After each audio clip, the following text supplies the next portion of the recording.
हव्वा कोणाची र कुरुंदवाडचा कुरुंदवाड शहरातील रखडलेली पाणीपुरवठा योजना पूर्ण करून अतिक्रमणधारकांच्या घराचा प्रश्न कायदेशीर मार्गाने 2 महिन्यात सोडवू असे आश्वासन नगराध्यक्ष पदाच्या उमेदवार योगिनी पाटील यांनी दिले आहे. याचबरोबर रोजगाराच्या संधी, मूलभूत नागरी सुविधांचा दर्जा उंचावणार असल्याचे सांगत सासरे तथा माजी नगराध्यक्ष जयराम पाटील यांच्या विकासात्मक विचारांचा वारसा जपत शहराचा सर्वांगीण विकास साधणार असल्याचा निर्धार त्यांनी माध्यमांशी बोलताना व्यक्त केला आहे. नगराध्यक्षपदासाठी हात चिन्ह घेऊन काँग्रेसतर्फे मी उभी आहे. मला सर्वसामान्य महिला, वयोवृद्ध महिला तसेच तरुण तरुणी सर्व जाती धर्माचा मला पाठिंबा आहे. मी 478चा मार्गी लावणार आहे.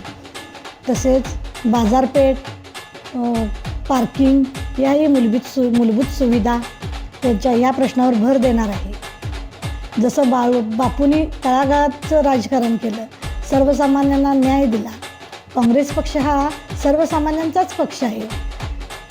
मला ज्यावेळी मी प्रचाराला बाहेर पडते त्यावेळेला मला विचारतात, जसं बापूंनी राजकारण केलं शांततेत तसंच तुम्ही पण करा, हीच आमची अपेक्षा आहे. मी अगदी उत्स्फूर्तपणे मी जाईल त्या घरात. मला प्रत्येकांचा पाठिंबा आहे.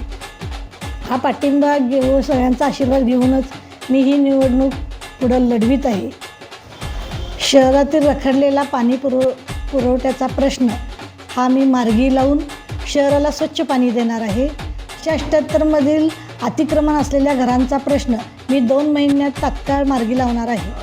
माझ्यासह महाविकास आघाडी व शेतकरी संघटना यामधील सगळ्या उमेदवारांना भरघोस मताने विजयी करा, हेच मी आवाहन करते. बेफेनसाठी कुरुंदवाडहून उमेश माळगे.